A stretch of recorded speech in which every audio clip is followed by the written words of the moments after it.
Hi, in this video I want to speak about how I write a book, how I create a book, for two reasons. One is that maybe if you want to write your own book, want to write and publish your own book, then I can say something useful. And the other reason is that part of the reason that I write books is that I enjoy the process of creating something from the start to finish, creating something from an idea to taking the final product, taking the printed book in my hand and smell it, turn the pages, and just enjoy that this is something I created. So let's start with what I want to speak about in this video.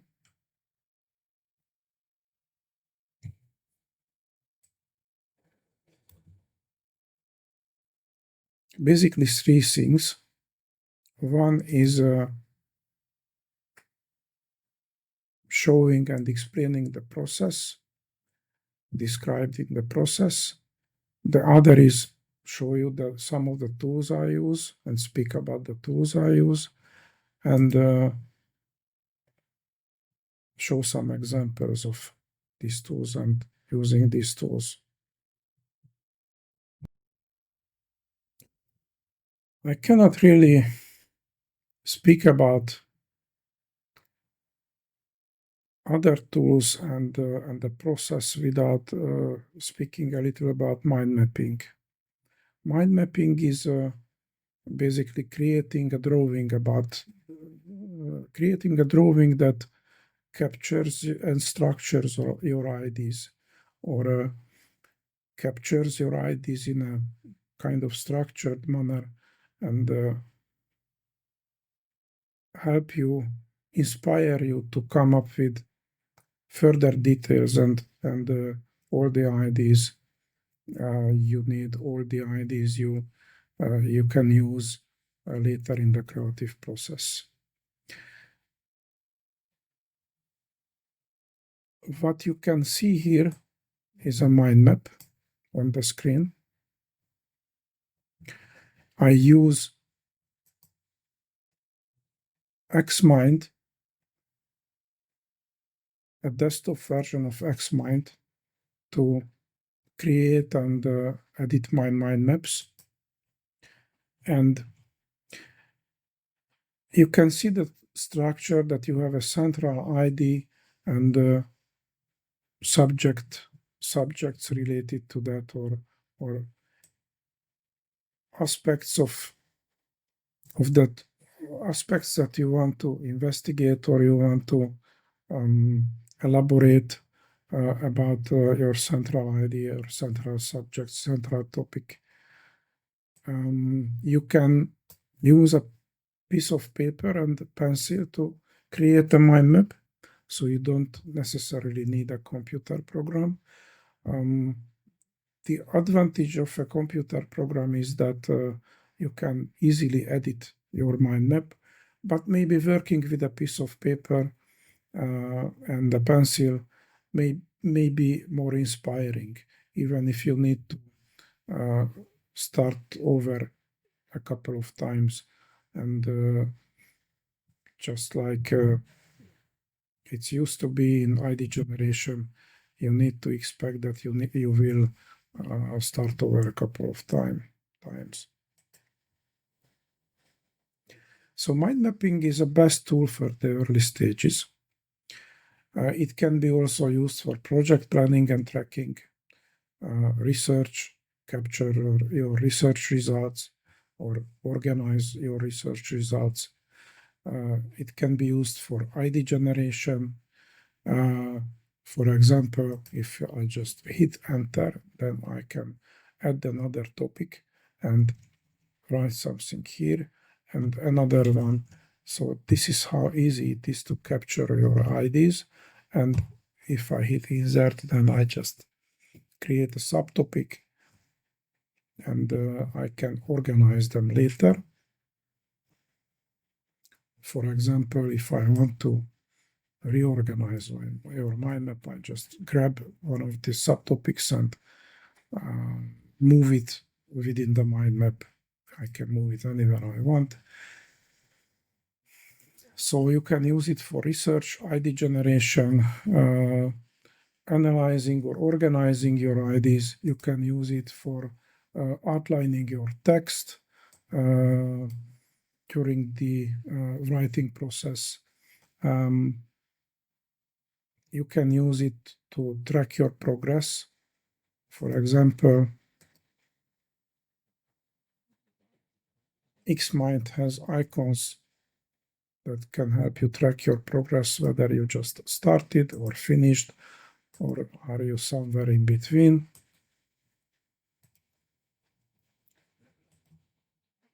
You can also use to support your design process, because you can capture your design IDs, and if you take notes and organize notes, then you can keep your design consistent by capturing your IDs, and just to check back if you want to, if you need to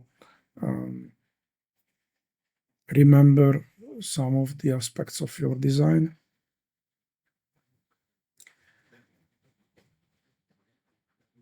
If you use a mind mapping software like Xmind, for example, you can use separate sheets, separate mind maps within a file. I just show you the entire mind map, and you can create another one on another sheet. And if it is in the same file, then you just open the file and you can switch between the sheets, just like you do with the worksheets in an Excel file, for example. And you can use these separate sheets for different goals. For example, one for ID generation, one for design, so capturing your design decisions, design IDs, and organizing your design IDs. One for project planning and tracking, another one for outlining your text, and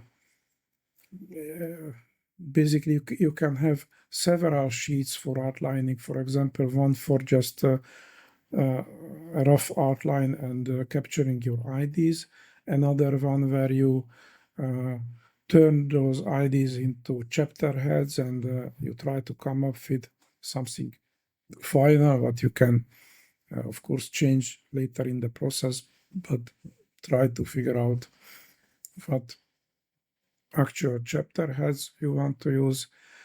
You can take just general notes, and there is a lot more possibilities to use and utilize mind map in the book creation process. An example is this mind map, and another feature, another good feature of mind mapping software, that you can just collapse these branches and open another one, so you can focus on one part or another, and you can, it makes you easier to organize your ideas or focus on some of the aspects of your creative process. So mind mapping and mind mapping software or mind mapping technique will be something you should use a lot during the process. And the first step of the creation process is coming up with the idea of your book, with the central theme or central topic of your book. The process is similar whether you want to write a fiction book or a non-fiction book. You need to think about fields you have competence in. You need to think about topics you are passionate about.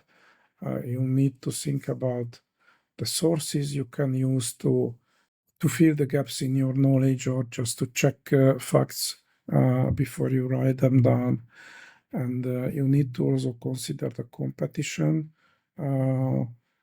whether you want to whether your idea is something new or something valuable or something sought after, or whether you face strong competition, and you need to focus on not really on just writing a good book about some topic, but you need to find some unique perspective just to stand out from the crowd, or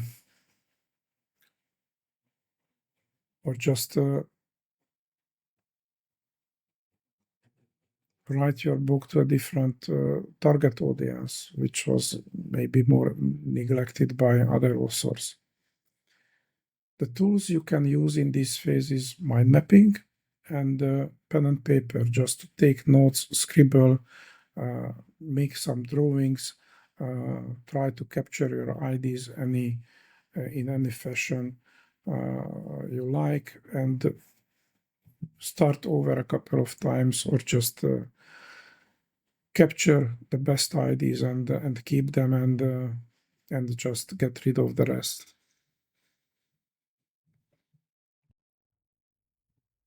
Once you found your topic, the next thing to need to do is design your book. Why we should design this early in the process? Why is it the first step after figuring out your topic? You need to think about where you want to publish your book, and the publisher will have requirements. So you need to make sure that your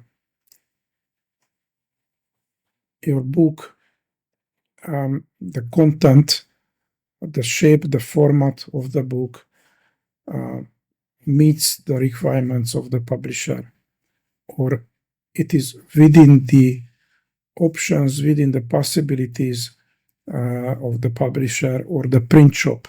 If you think about your physical book, then and you need to have some kind of idea, some kind of vision, what kind of book you would like to write, for two reasons.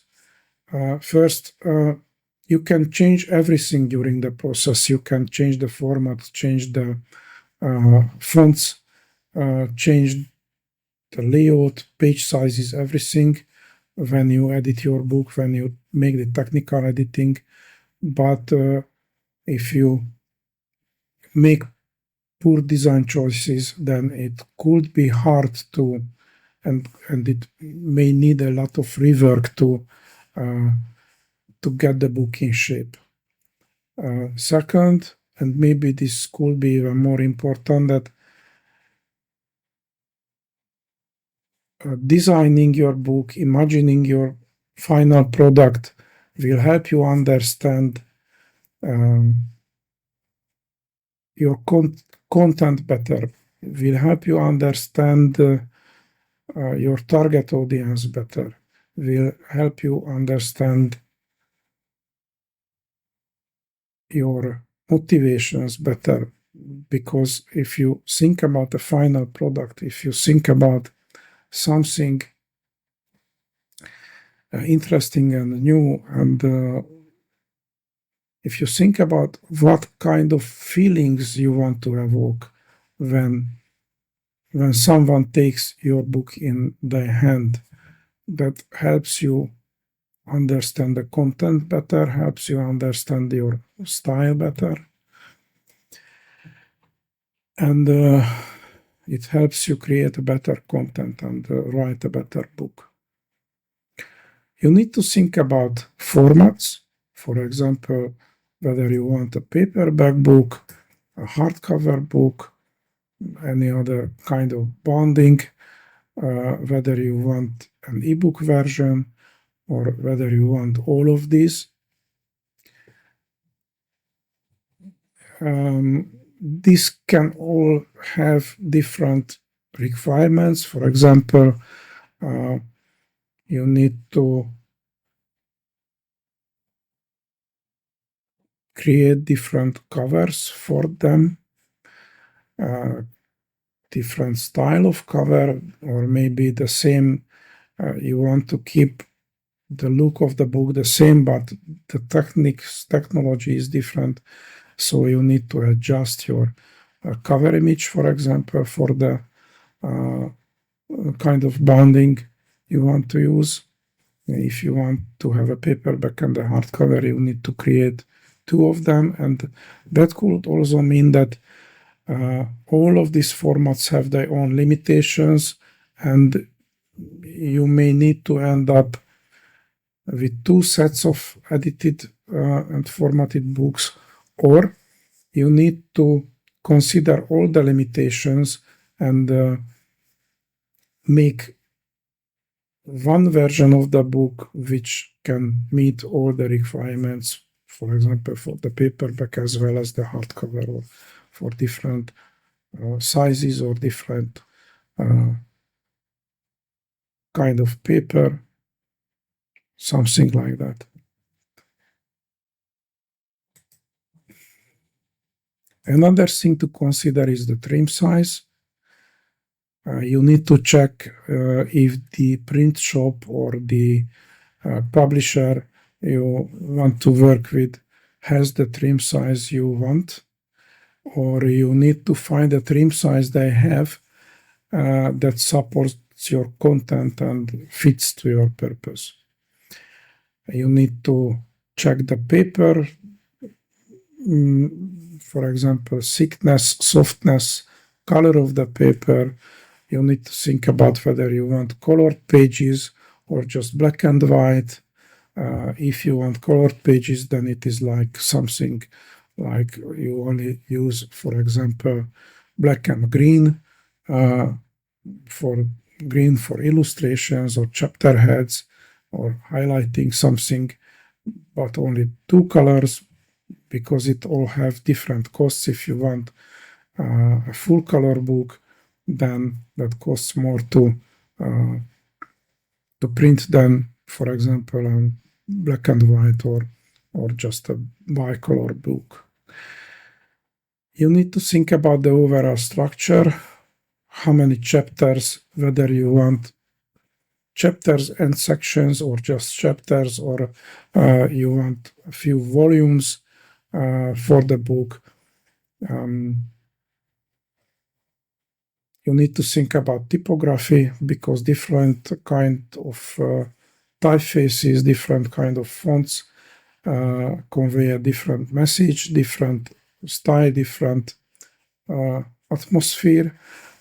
So you also need to consider typography from the perspective that if you have lots of illustrations, then maybe you can get away with a fancy font that is not that convenient to read. But if you have a long text, then you need to also consider how comfortable and convenient to read that typeface, that type of font for the reader is. You need to think about page layout. For example, if you have an illustrated book, whether you want to keep the illustrations on the right side and the text on the left, or just blend the illustrations with the text. For example, because it will also affect the tools you will need to use. And you need to think about the tools you will use, because, for example, if you want a heavily illustrated book, then you need a layout editor like Adobe InDesign or Microsoft Publisher or Affinity. If you write a novel, then you need a text editor like Microsoft Word, for example, to get your book in shape at the end. And again, tools for this phase, for considering your book design, for designing your book, are mind mapping, and also you can experiment with the tools I mentioned before. You can experiment with Word or Publisher or the layout editor you want to use, just to see that, for example, how the layout you imagined, how the font, the typography you choose would look like, whether it really conveys the kind of atmosphere you imagined, or whether you need to find something else.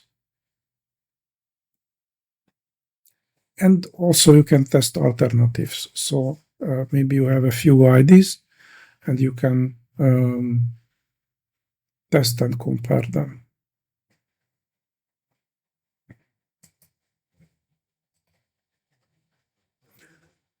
Now, the next step is doing your research. Whether you want to write fiction or non-fiction, you start with what you already know. Even if you want to write a novel, you have a character in mind, you have a story in mind, you have scenes, places in your mind, and sometimes you just need to check facts. For example, if one of the scenes in your novel takes place in a city, then at least you shouldn't make up, or you can make up places within that city that don't exist. But if it is a well-known part of the city, what you have in mind, you at least need to check the facts, that whether there is really a coffee shop in that corner, or of course you don't need to stick to the real environment, but at least it is good to know. And we also have lots of tools for this research, this kind of research, so it is easy to check.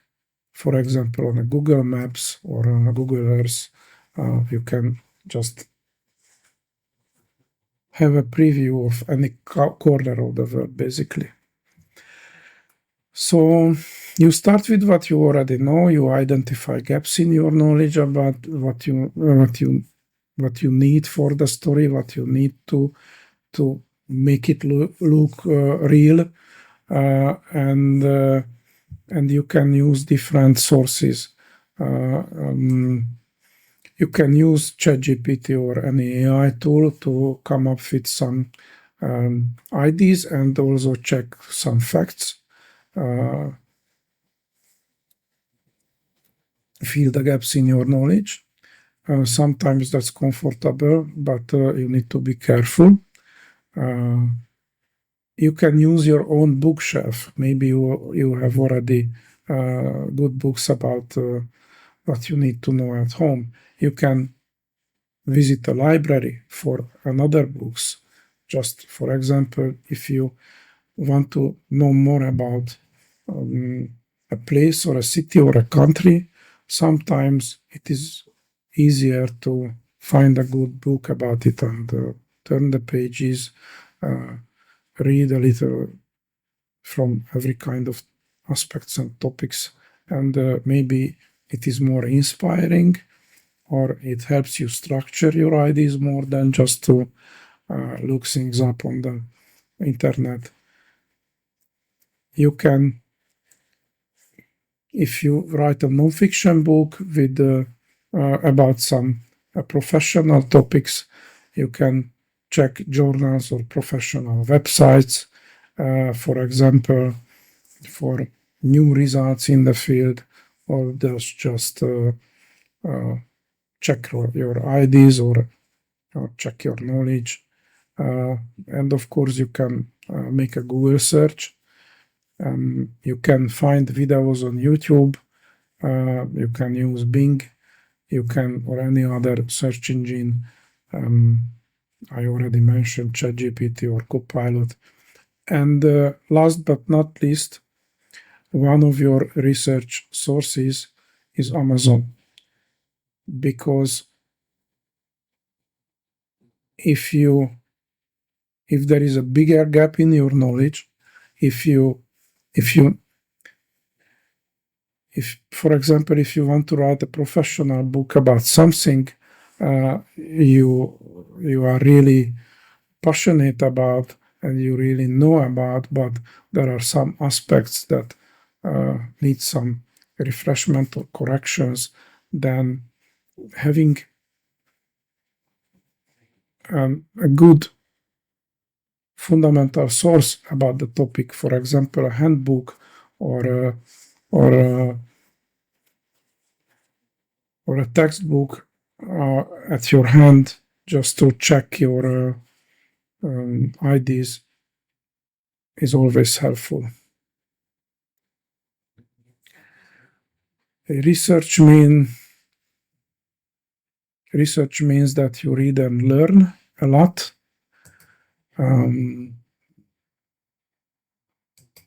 Learning is a little bit more than reading, because sometimes you just need to find some data and know that it is there and you can return to it, but sometimes you need to learn the logic of something before you can add to your knowledge, before you can use that knowledge to write about some topic. And the tools of this stage, for me at least, are again mind mapping, because I can capture IDs and results of my research. For example, I can add links, internet links to web pages to my mind map. So I can add images to my mind map. I can add links to files on my computer to my mind map. So I can organize my research in a mind mapping software. And the other tool I use is Scrivener. Scrivener is the word processor I use for writing my books. And Scrivener has features like you can, in a Scrivener file that contains your book, you can use research folders. You can collect images, take notes in the same file, in the same document, where you write your text, where you write your book, where you create your content. The next step is, for me, is to create an outline. There are two strategies of writing a book, and of course these are two extremes of the spectrum, so there is everything in between. But the two extremes of the strategies of writing a book are being a pantser or being a plotter. The first one is like writing by the seat of your pants. So it is like you sit down and start to write, and you just start to write your text, start to write from the beginning to the end, or maybe just start to write something and then organize it later, but you don't really care.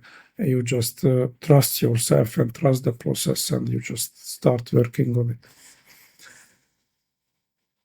The other approach, the other strategy is being a plotter, which is making a detailed outline first.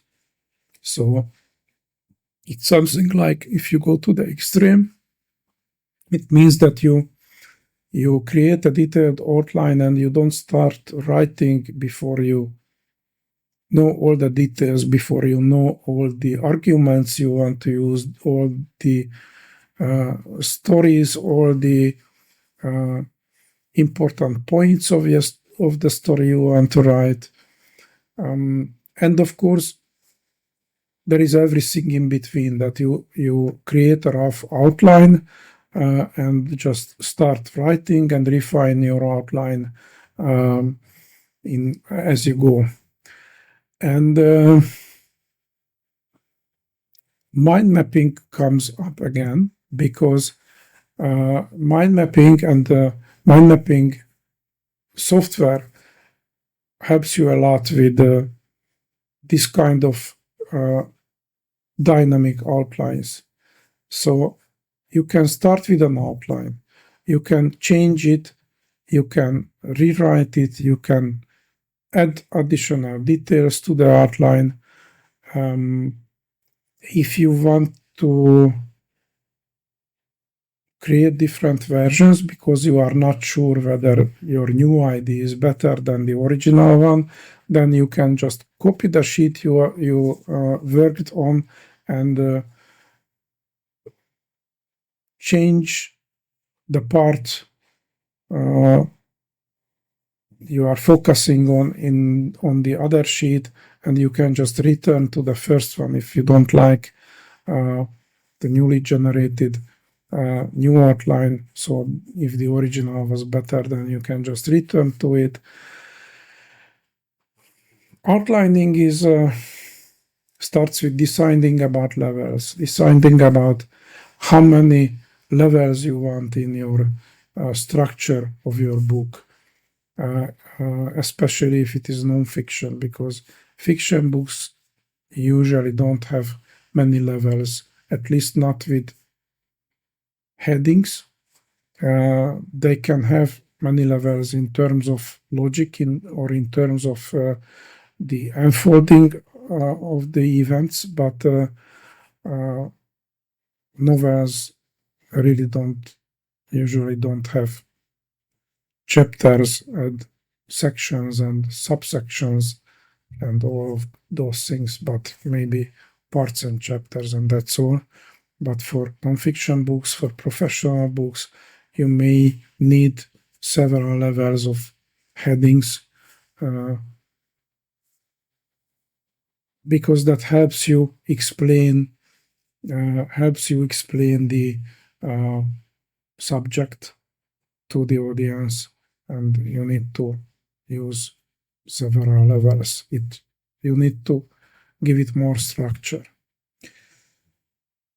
So you can have parts, chapters, you can even have volumes, for example. Chapters, you can outline your chapter content in a mind map, capture a good idea at any time, so you can add IDs, add details to your outline where you think you need to add more details, and you can just keep it rough where you think that you can write about that part of the topic easily because it's in your head, and work on the details as you go. So mind mapping is again the tool I use for this purpose the most. And you will also see, I will show you later, that Scrivener also supports structuring your text, structuring your book. So in this stage, you can already start working in your favorite word processor, Microsoft Word or LibreOffice also supports chapters and all kinds of structural elements. So you need not use Scrivener if you don't have it or don't like it. It is not expensive. It is much more affordable than Microsoft Word, for example. It doesn't need a subscription, but it has a steep learning curve. Just to show you an example, let me open the mind map for the outline of the book I am working on now. This is about change, and if you see here, I have, for example, I just added some information about my design decisions.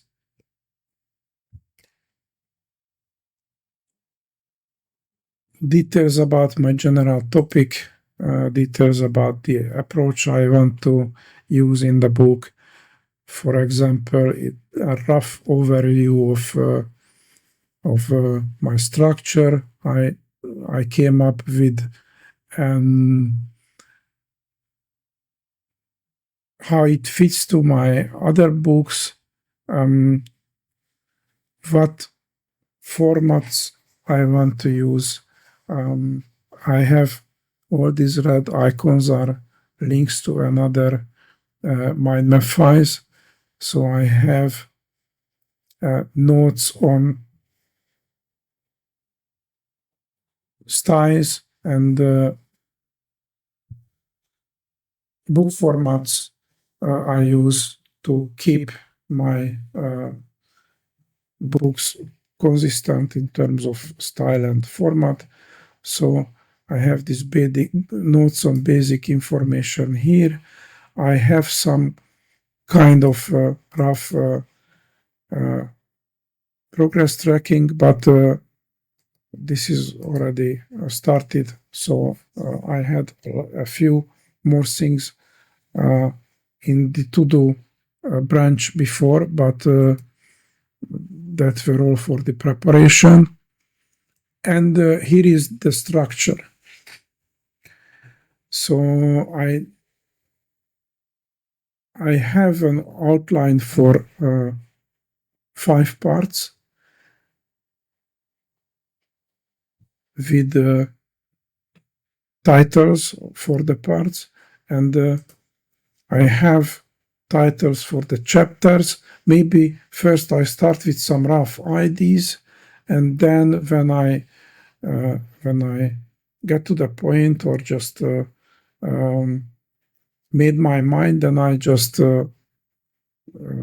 replace my topic ID with a chapter head, with the actual chapter head, and you can capture your IDs here. You can add details for your outline for that chapter, and as you can see, I can use several levels, and I can add notes, I can add pictures.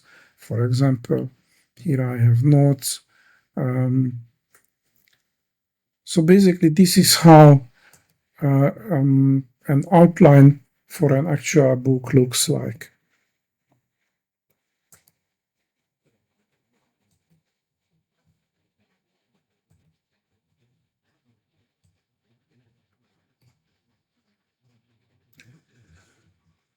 And again, if you like the pencil approach better, maybe you just don't create an outline or start writing. Even if you do that, you can create a rough outline later, just starting the process, and when you feel like creating a rough outline, you can do that later, or just start with a rough outline and start writing and just add details. For example, when you write your first chapter in the book, you may have some good ideas you want to capture and you want to use later on the book. So you can even create and maintain an outline in that fashion that You start just with a rough ID and you add details when you have some kind of new ID and you don't want to forget it. Writing is the next step. Again, this is the two basic approaches, Spencer or Plotter, and you have everything between the two. You can have an outline but be flexible. I think that's the approach I prefer, that I have a pretty detailed outline before I start writing, but that's not final, so I can add and remove parts or rearrange IDs later. And by the way, having an outline also helps you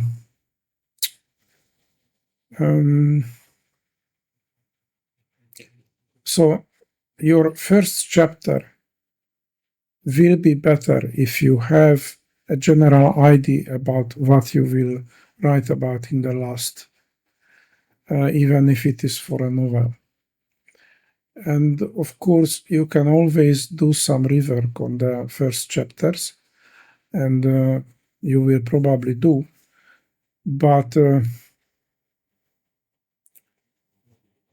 if you have an outline with an outline of your book from start to finish, even if it is something rough and something really flexible, then it helps you create better chapters, it helps you create better content, and it helps you create better references within your text. So this is the two approaches.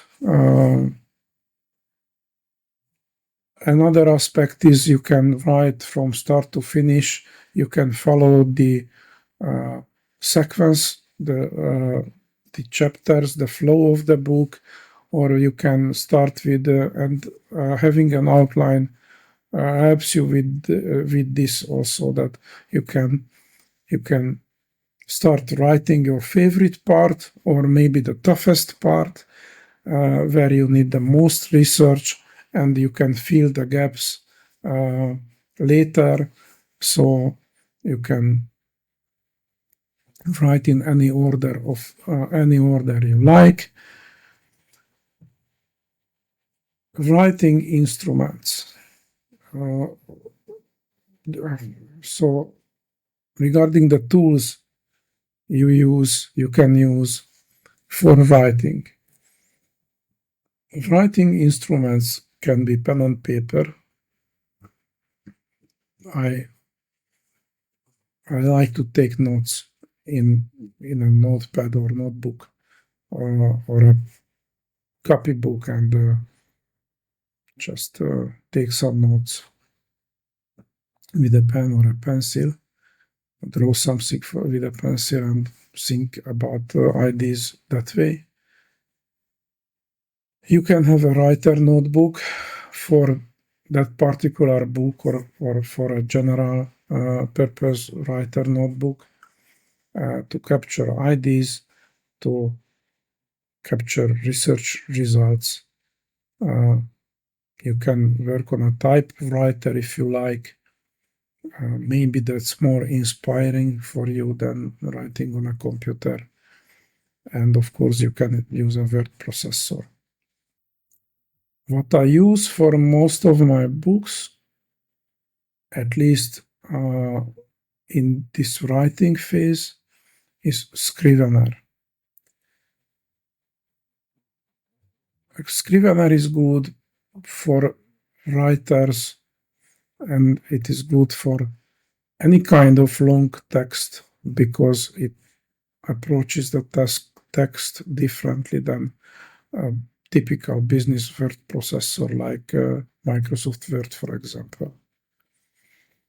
It is built for a different purpose. It is built for the purpose of creating long stories, capturing long stories. It has a steep learning curve. You can also compile your final products ready to print in Scrivener, but it is really tough. But because you need to consider lots of details and you need to set lots of settings to make it right. But it is really something unique.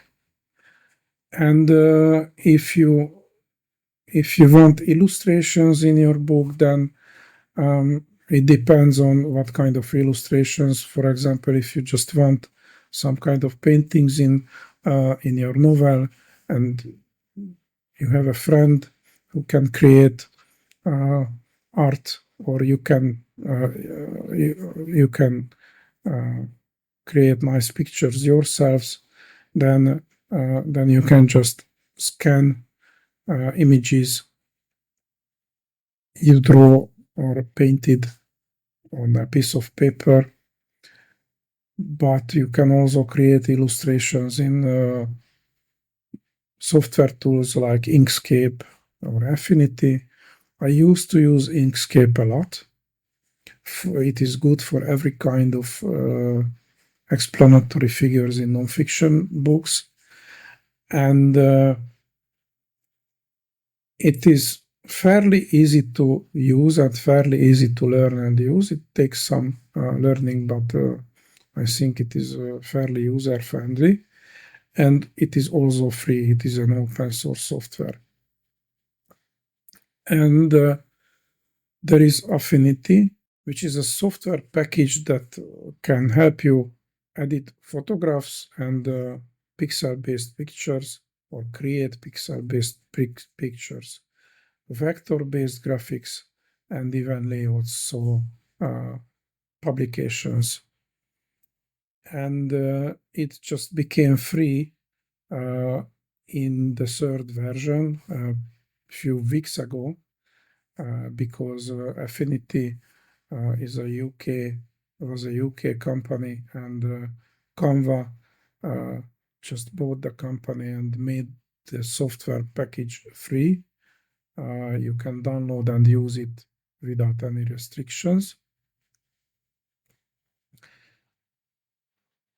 So I just started to use that already, but for most of my illustrations I still use Inkscape because I have more practice and I am more familiar with that.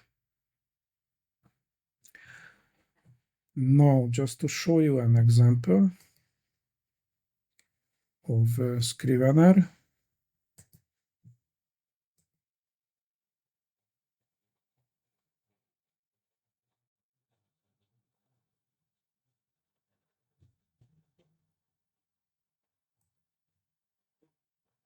I show you the same book on change and show you around a little bit in Scrivener.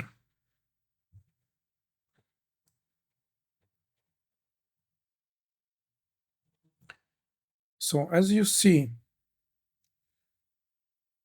here is my chapter heads with the blue folder icons, and I can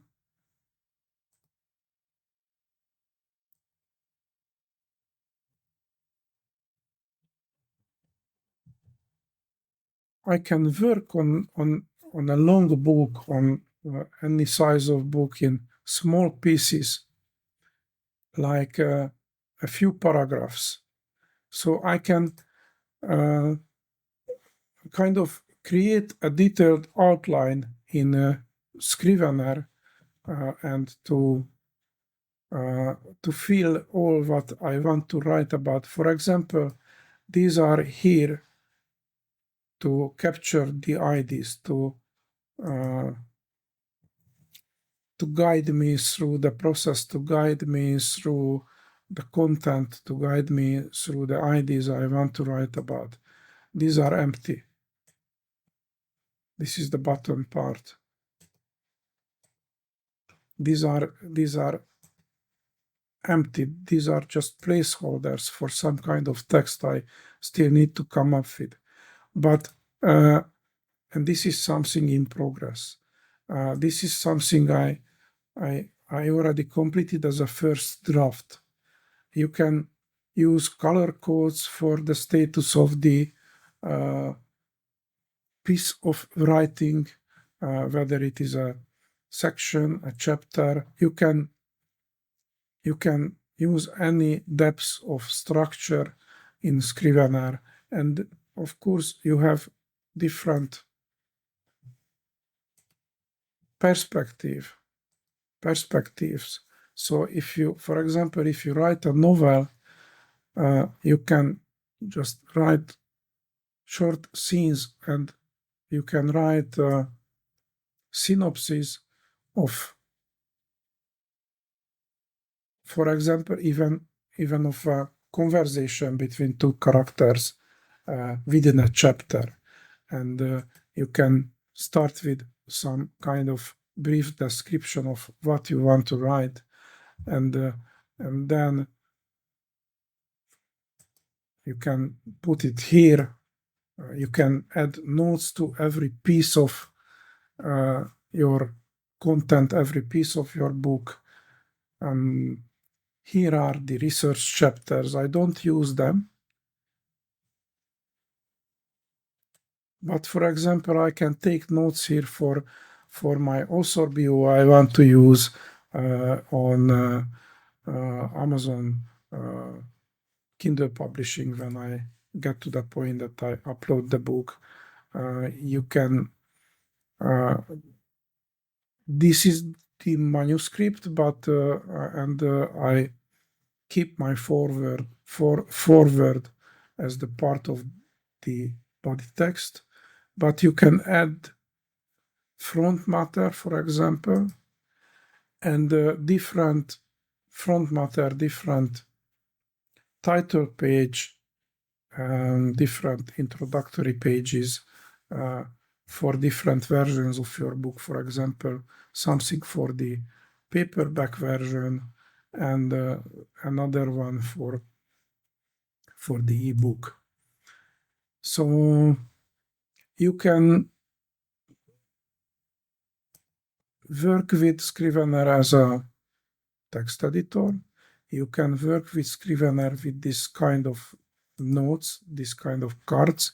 You can rearrange them. I just don't do it because I don't want to make a mess in my own manuscript, but you can rearrange these cards. So if you have, for example, a story in mind, and for example, for a novel, you start describing the scene, you start describing a 17th century city, then you can add cards with synopses and just put together the overall structure of your novel and think about it a little bit, and then just rearrange later. It will take the text with the card. So if you just think that maybe you rather want the first conversation between the key characters before they enter the city and before you describe the whole scene in detail, then you just pull that card to the start of the chapter and rearrange the text. You can do it anytime. And of course, you can check your outline. As you see, there is lots of information here about all these little cards. This is a word count. You can set a target for yourself. You have indicators for how you approach the target, all these kinds of things. Now, the problem is that it is really easy to start writing and structuring your text. By the way, you can add figures to these cards these documents as well. So either embed figures in the Scrivener file or just add links to image files. But so it is easy to start writing in Scrivener. It is easy to structure and easy to restructure in Scrivener. But it takes some learning to export the result. Export the result in a format, in a shape you really want. I mean, if you want just to export text, that's probably easy. But then you need to work on your text a lot to make it publishable. If you want to some kind of pre-format the exported text, then you need to learn a lot of details about how to do it. In return, you can compile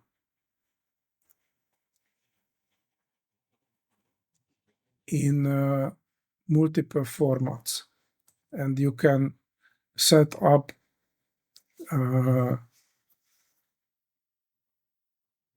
your book to be compiled in multiple formats.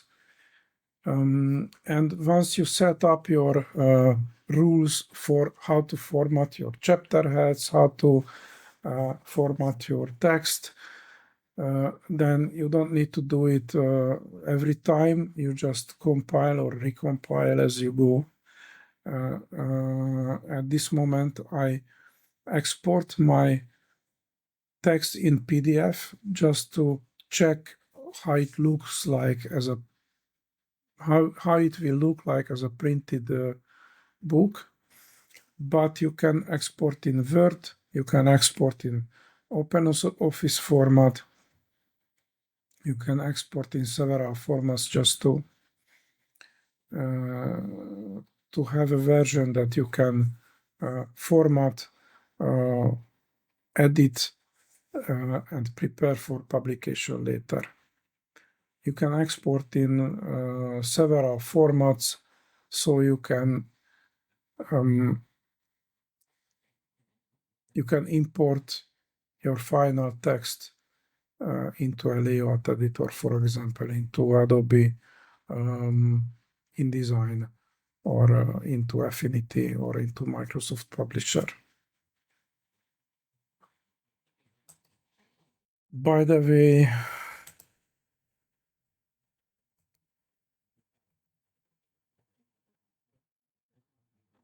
here is Inkscape.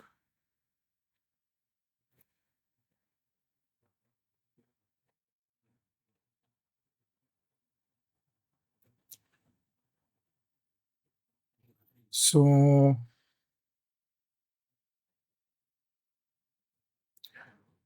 just to show you an example, I just open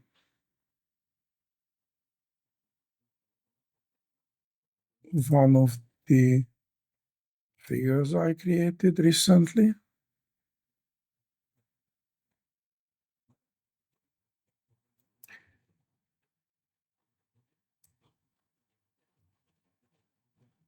I don't show the details, I just wanted to show you that this is a really powerful vector graphic editor, vector graphic creator software. You can create any kind of art piece with this if you learn how to do it and if you have the skills, the imagination to do that. I can only use it for nothing like art, but for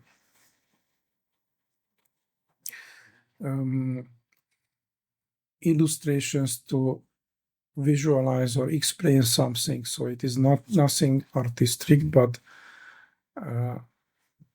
still it can be pretty nice and it is pretty easy. For example, if you just draw a block diagram for some nonfiction book, or you can, for example, create illustrations about spare parts in a user manual.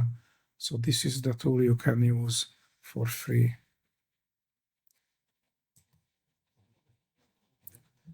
And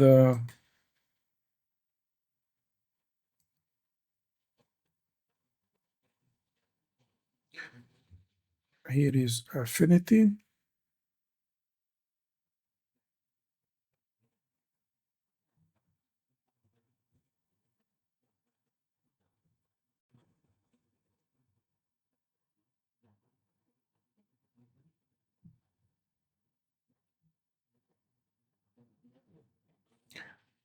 What you can use for photos, vector and pixel graphics, and create documents, publications, um, any kind of layout, and it really a flexible tool. And I don't know if it is up to the level of Adobe products. Based on the reviews, it may be close, but not quite there. But it is already a professional tool, which also means that it takes some learning. I only started to use this. By the way, the reason I started to use this because for the kind of books I tend to write and I like to write, I don't really need these professional tools. I need some basic layout editing, and that was Microsoft Publisher. Microsoft Publisher is still there. You can still use it. But it will disappear from Microsoft's offer next year. Maybe they already knew something about this Affinity decision. Maybe not. But Publisher was and still is a great tool for simple layout editing. I like to use it. Affinity will be something more advanced, but that also means that it takes a lot of learning before I can use it. So if I just look at the screen of Microsoft Publisher, you can already see that two things, that it is a lot simpler and that it is retiring next year.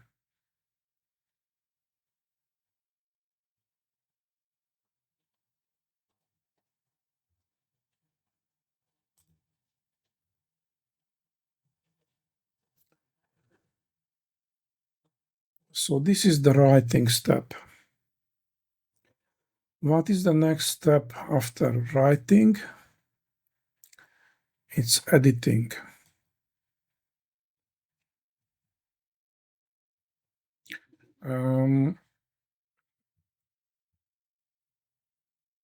This is not technical editing yet. This is editing your text. What I mean on editing, first, spelling and grammar. As you can hear in the video, I am not a native English speaker. I make mistakes, even good English speakers do.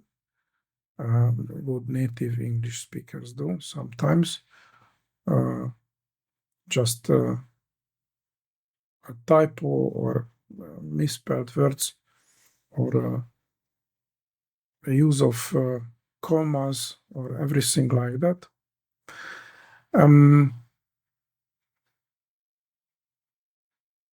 Editing also includes checking the readability of the text and style, and reviewing the structure and flow of the text.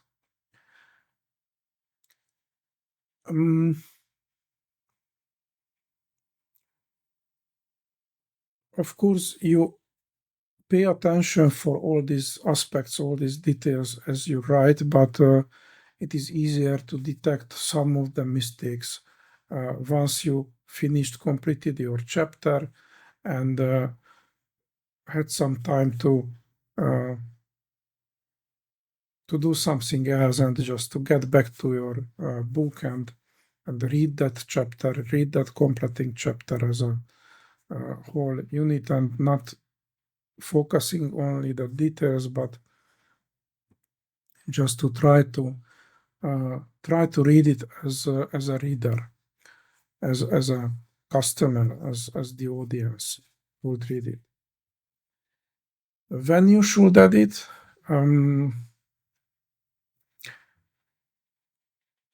I think it is better to check back after more, for example, after a week, once you completed a chapter, because finding your own mistakes and improving your own work is really hard. Depending on the topic and your target audience and the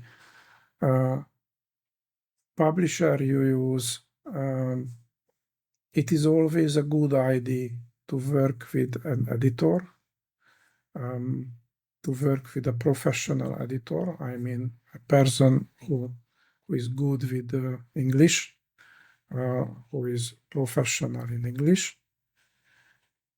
And you also have tools.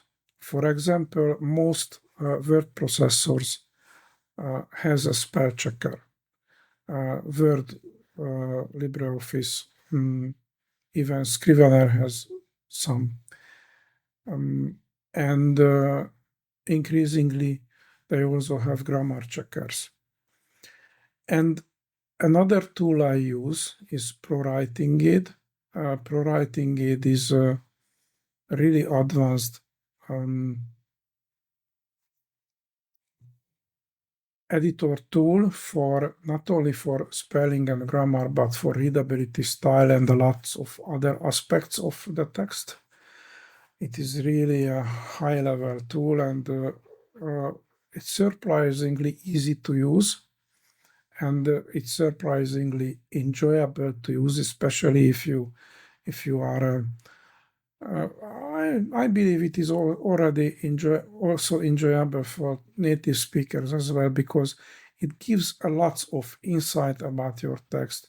It gives a lot of options, improvement possibilities. It identifies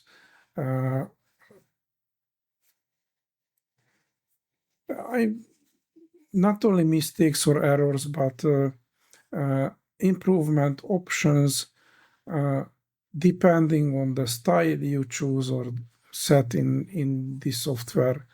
For example, you can tell ProWritingAid that you are writing fiction, a novel, or some kind of artistic piece. You can tell ProWritingAid that you are working on a website. You're working something for the web. You can tell what style you want. You can tell ProWritingAid that you are working on an academic paper, and it looks for improvement options for that particular style and errors, mistakes from the perspective of that particular style. ProWritingAid works with most web browsers as an add-in, and it also has a desktop version that I will show you in a second. It is not free, but it worth every penny. So I believe I have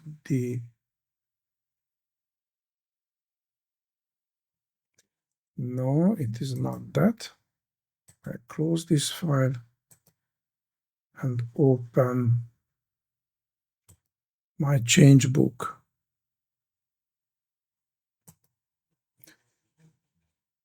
It can open Scrivener files. It can work with Word files. It can work with simple text files. But it is a great advantage for me that it can open Scrivener files, and I can save the changes. And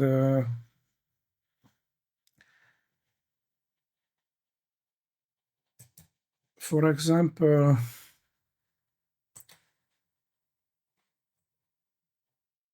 this is the chapter I am working on, and you can see that there are already, so it already gives feedback as I open the file on the right of the screen. It gives scores and it gives explanations for these scores. And you have the reports up here. If I click on summary, it just reviews my text and gives feedback on all the details. It shows that I need to improve my grammar a lot. Other aspects are pretty good. I have lots of glue words, some complex paragraphs, and you get more details, some explanations at the end of the report. All aspects of your style and use of language are here, and this is only the summary. So if you want to go in details, depending on the target audience, on the style, you can create separate reports on all aspects of your text. I used to start with the summary and then just go to a grammar report, because if you go to the specific reports, it is easier to correct your mistakes on that field. And usually after I corrected my grammar, I go to style, and you see the recommendations here. They are marked in the text. They give you some feedback IDs.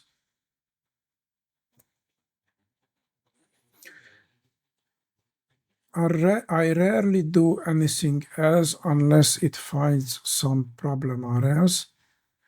I struggle with the sticky sentences and glue words a lot, but using Proofreading it helped me improve a lot in this field as well. So now I can write without that much glue word, with better language.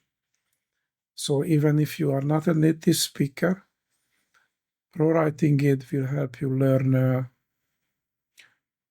as it gives you feedback on your text. It helps you learn how to write better. And of course, you can access professional editors through the software, but of course, you need to pay for them. So if it is really important that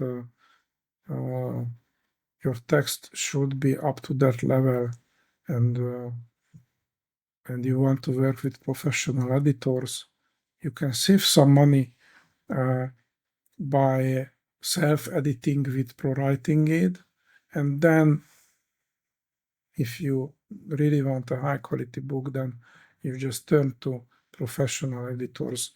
And for example, because it can identify problems, but maybe it doesn't gives you a single best solution for all of them.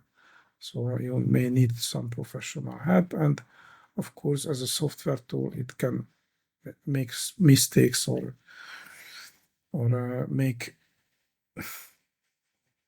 So sometimes it may be harder to understand if you have language limitations, harder to understand the recommendations.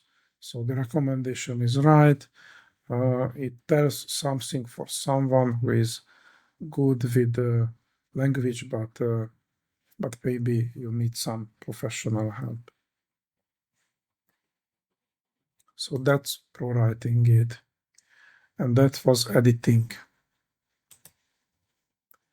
The next step is proofreading. Why proofreading is important even after editing?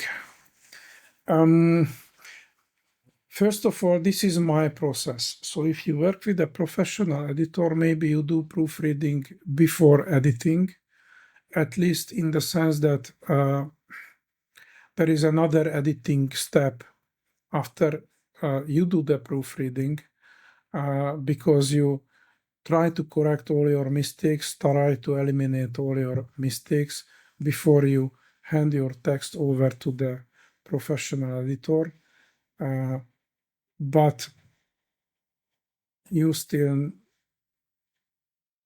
need some help with the text. In my case, I don't work with professional editors because my kind of books don't really require that, and pro-writing it can give the help I need.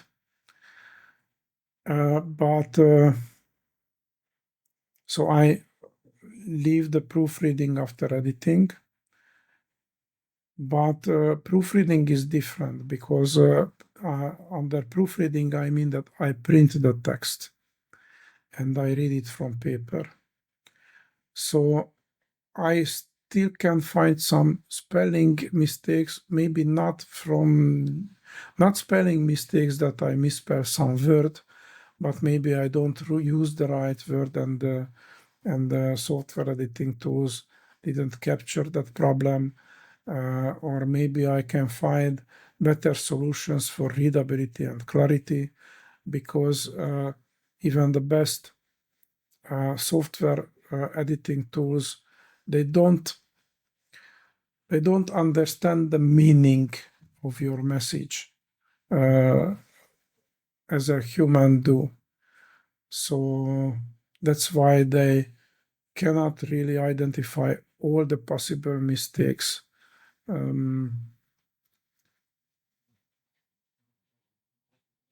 And when you proofread, you read your own text, you read your own book as a reader would. So that's why I used to print for proofread. And I only proofread after I completed the manuscript. So I don't proofread chapter by chapter. I do the editing chapter by chapter. And I do the editing at the end for the whole text as well. But I don't proofread for chapter by chapter. I proofread after I completed the manuscript. I read the whole thing, and I try to find any problems in the text I can. And sometimes I do find. So, and if I don't, then some of the readers will. Then maybe they send some feedback, or they just keep the secret to themselves. The tools for proofreading are a printer, because I print my manuscript to proofread them, and possibly an ebook reader. Actually, I considered proofreading in an ebook reader because it seems to be a tool fit for that purpose, but I didn't try it, and I have doubts. So I think that I will stick to a printed version.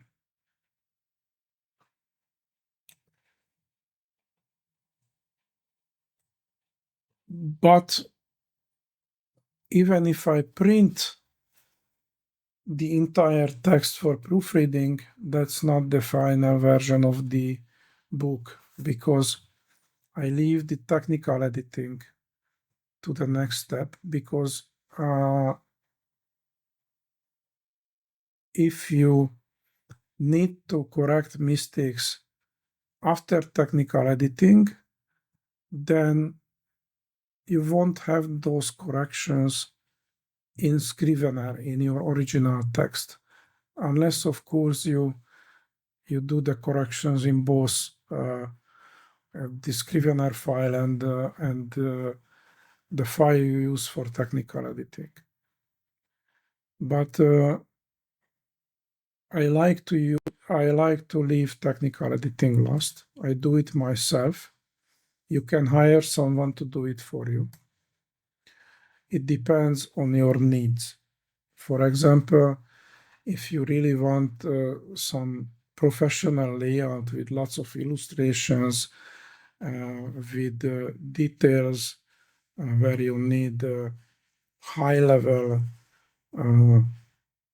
graphic design or accuracy or difficult to print layouts, then you may be better off hiring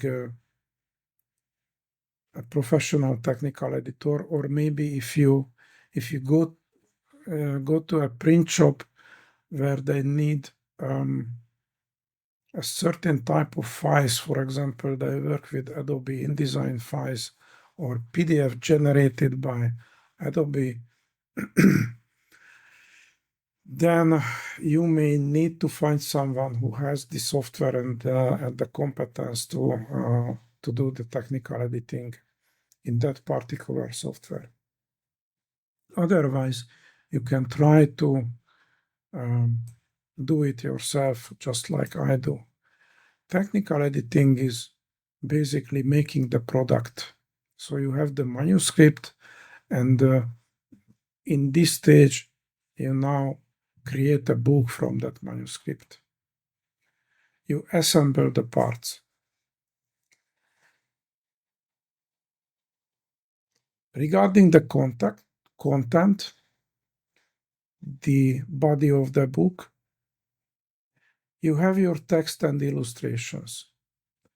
You need to format it to the exact layout you want.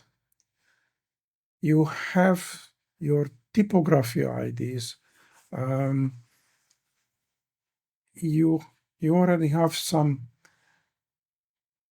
font sets in your mind. You already have a look and feel in your mind, a look and the quality of your text in terms of visual appearance. You have the right fonts.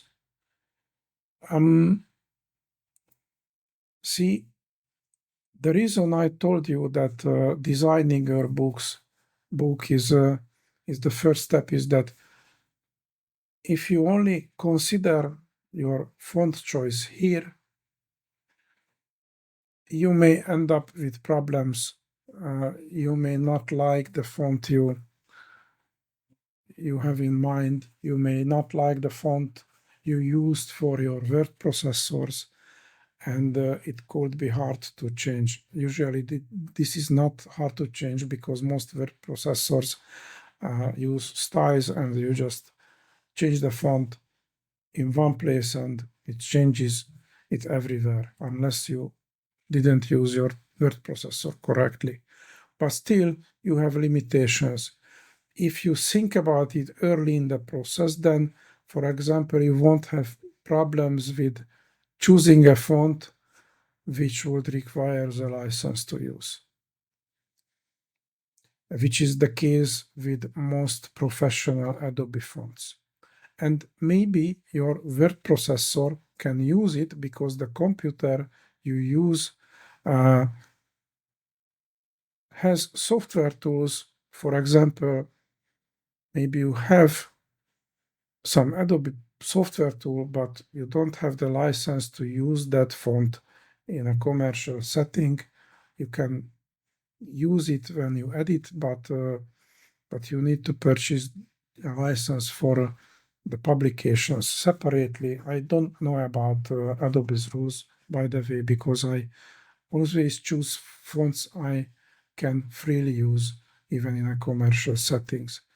One good place to look for free-to-use fonts is Google Fonts. There are many typefaces, and it has a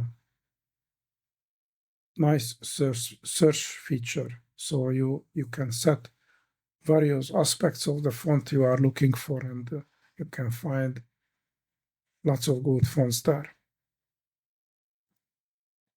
One more thing, when you export your PDF, it is always a good idea to embed the fonts you use, because if you don't, then the print shop will replace it for you or just reject the file. And that's the better case, because if you designed your text, thought it over many times, and came up with a design idea that you like, and just send the PDF to the publisher or the print shop, send a PDF that you like, but your fonts are not embedded, and those fonts are not on the computer of the print shop, so the printed result will be quite different from what you have seen on your own computer. So you always need to embed the fonts you use in your PDF files, your exported PDF files, just to make sure. Even if you use some general fonts like Times New Roman, what you think that everyone has, because maybe they use some kind of Linux computer and they have pretty similar fonts, but not that one. You will never know.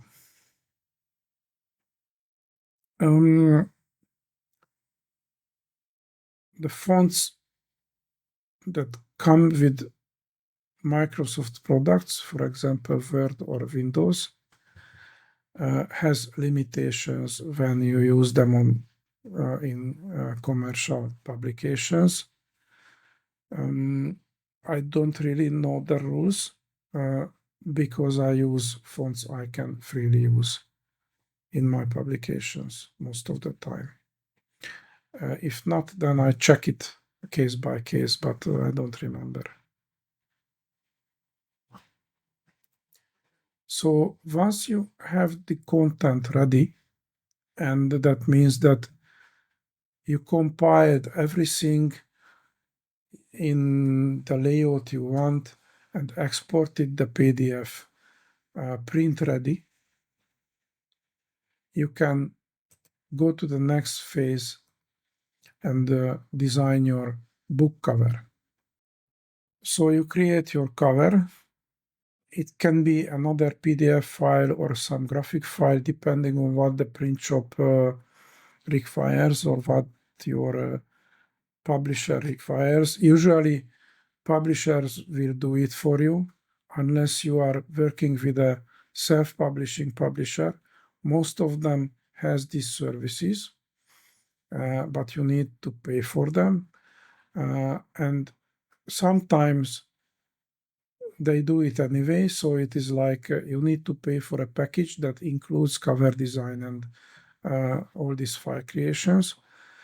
But sometimes it's optional, and you need to pay only for what you get, only for what you want them to make for you.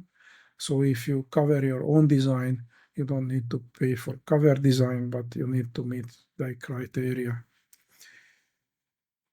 So create your cover front on and the back cover design, back cover text, quotations, recommendations, anything you want to go there.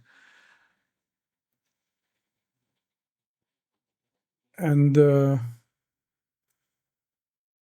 place for the barcode, what you either get from your publisher or just leave the place for the barcode there, and when you send your files to the print shop, they will place the barcode where it should appear. But maybe they give you rules about where to place the barcode placeholder, like a white rectangle for the barcode. And just to show you an example, I published this book on Amazon and created the cover myself, front and back. The design, the photo is mine, the design is mine. I edited this in Inkscape and exported in a PDF file. They give you the exact size for the cover, depending on how many pages you have. And this is the placeholder for the barcode. And I only need to add the placeholder, and I included the barcode when they printed the book. But if you work with some other editor, maybe you need to add the barcode as well. But graphic tools can also generate barcodes, or you can even use some simple online barcode generator application for that. What are the tools I use? Word processors and layout editors differ. So if you work on a book which is mostly text, like this one, you can go with a word processor. If you work on a book with lots of illustrations and you need a precise placement of figures, not something like just include an illustrations in the text and add it to the text, and it doesn't really important where it will print, but you need some precise placement of the figures because you need lots of illustrations or maybe a graphic book or something. Then you need a layout editor like Microsoft Publisher, what I used extendedly in most cases. I need to create a publication with some more advanced layout.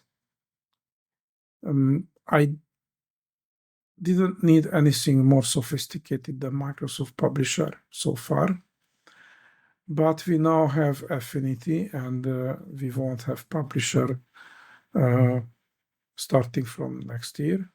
So I don't know, maybe this is good news, but you need to learn what you didn't want to, or at least for me. By the way, I am glad that I will have a more advanced tool. I like these tools. I just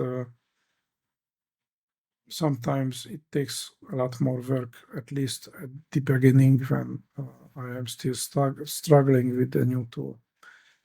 And also you can use GIMP is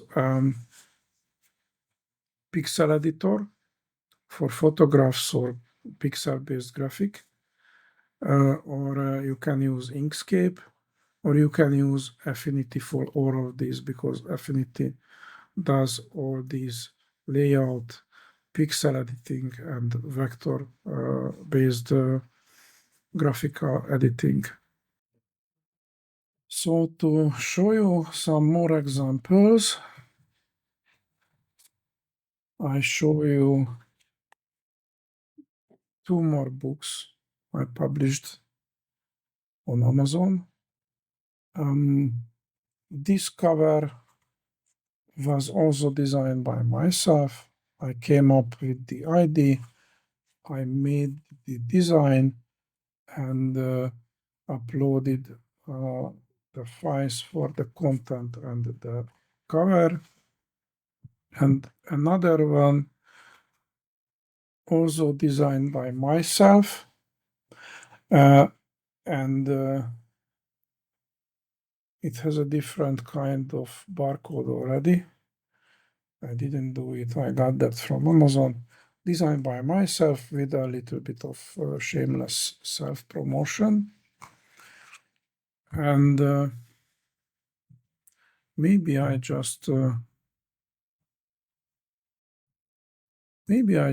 show you some of these. On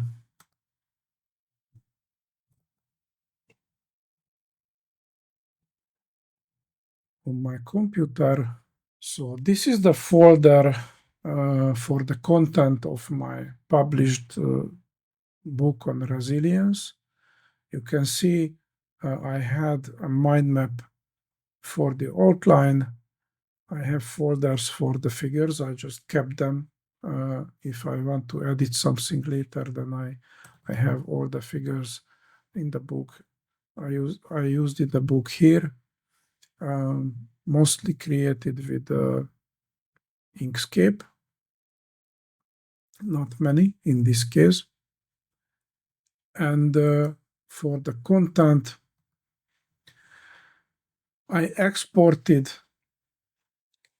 my text from Scrivener to Microsoft Word, and I created I did the final formatting in Microsoft Word, which is perfect for text-based books. It has everything you need. You can adjust your headers, you can add page numbers, you can add sections, you can format your headings, you can even use ligatures, which is an advanced text editing typography element. You can do everything in Word you need for a text-based book. And once I was ready with all the formatting, then I created a PDF from the Word file and uploaded it to Kindle Direct Publishing. Then for the cover, I used Publisher, Microsoft Publisher, because it is just like any kind of layout, and Microsoft Publisher is good for layout editing. You can see it here. I set the size exactly to the size described, required by Kindle Direct Publishing, and added all the elements, used my own photograph. I also shot this image myself. A placeholder for the barcode, and that's it. Exported into a PDF and uploaded the PDF to Kindle Direct Publishing. This is how the PDF looks like. And basically that's it. And again, this is the end result. This is the book, the printed book. And I don't know if you like the feeling of taking your own printed book in hand. I think that's the process, at least for me. So that's technical editing. And the next stage, the last stage, is publishing. I use Kindle Direct Publishing to self-publish my books. They have lots of good book formats to choose from. They have lots of trim sizes, paper varieties, a choice of black and white or colored books in terms of content. So you can have black and white books or colored illustrated books. And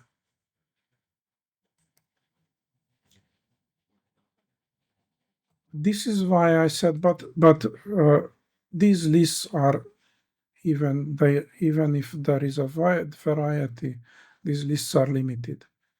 So this is why you need to think about your design early in the process, because you need to choose from these options. And if you go to any self-publishing organizations, you will have a set of options and not necessarily anything you would like. So if for most books, if you write a novel, for example, then it is easy to choose a format from these lists.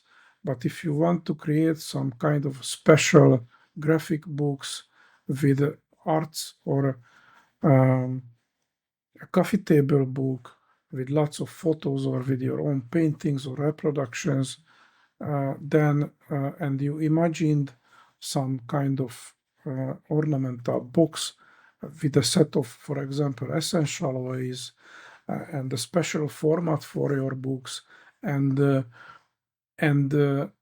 you do everything, create everything. You already have the exported PDF, and then you need to face reality that you can't publish your book in that format, then that's disappointing. Or you need to find someone else, some other publisher or print shop, and end up with paying a lot more than you expected to, just to be able to create what you imagined.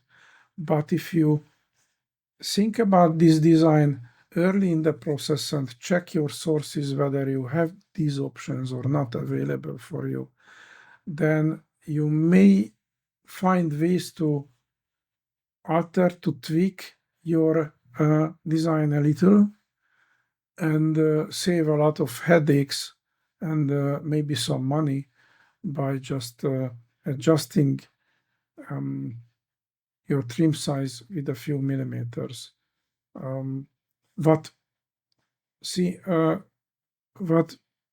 could make no difference for the reader, but if you have everything ready in a PDF, then just make your page a few millimeters narrower or shorter than that.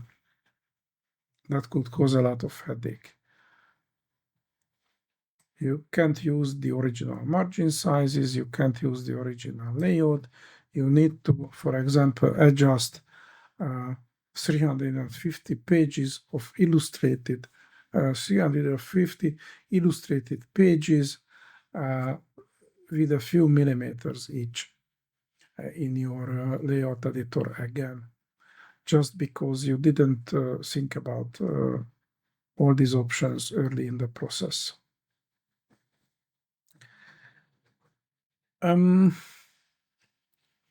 So for publishing your book on Amazon, you need to generate your content PDF and you need to create your cover PDF.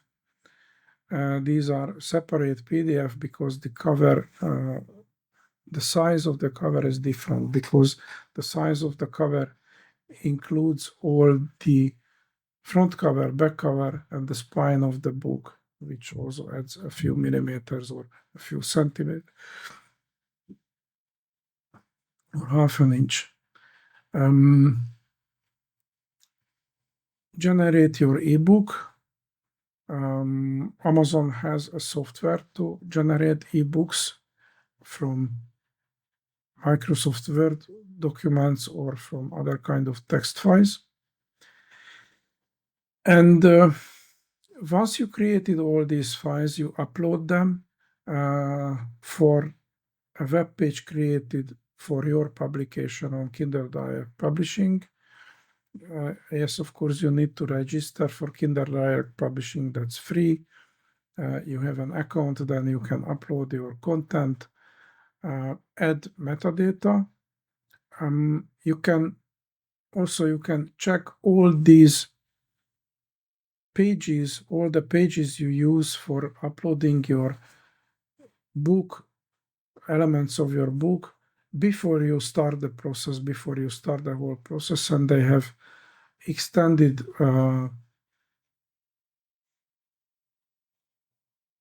help files, descriptions for all the requirements, and for descriptions of processes you can use to generate the content in the right format, meeting the requirements.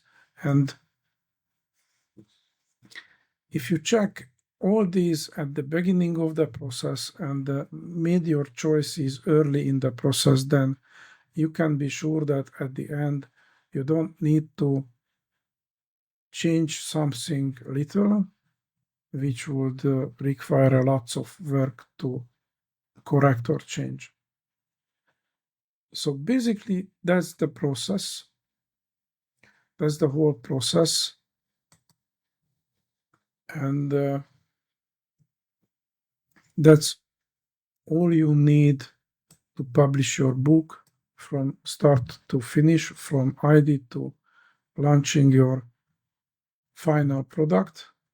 Of course, then the next stage is advertising your book, telling everyone that you wrote a book, using Facebook ads, publishing Facebook posts, Instagram posts, LinkedIn posts, or paid promotion, paid advertisements, and all of those. But my video, my presentation of the process of writing and creating and publishing a book ends here. So that's a different story. And of course, that is something I don't really do a lot. I mean, I have a website, I have mailing lists, but I didn't spend, I can't spend a lot of time on that, and I'm not really good with that part. That's still coming. But this is the process. This is the process of publishing your own book on Kindle Direct Publishing. I hope you could find something useful in this video, in this presentation. I hope if you have plans to publish your book, it could serve as maybe advice, maybe only inspiration. Even if you didn't like the video, but you still watched it to the end, it could be useful in terms of helping you think that if this guy could do it, then you can do it too.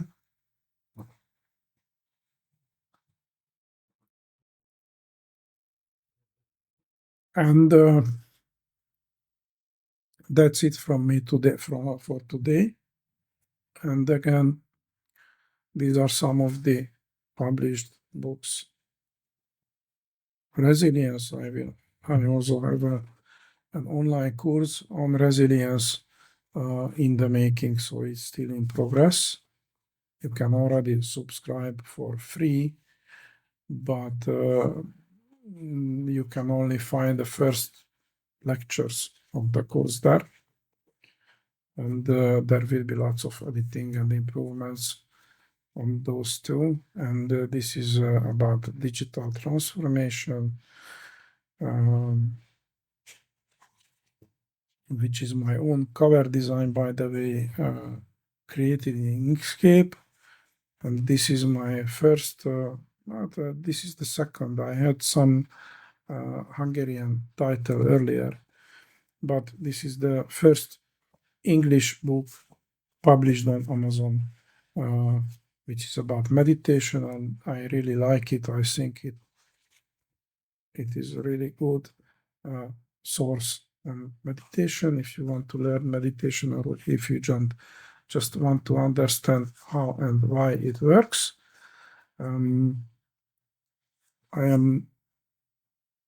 I was a skeptic, so if you are a skeptic yourself about meditation and want to know how it works and why it works for you, I recommend reading that book. And I didn't show, but I have a little book on meditation as well. If you want to start meditation and need a little bit of guidance, then that's 40 pages only, and you can start with what you can find in that book, but that's not a lot of explanation. It's just practical advice for beginners. So that's it for today. Thank you for your attention, and I hope you will find it useful, and maybe you kind of liked it. Bye for now.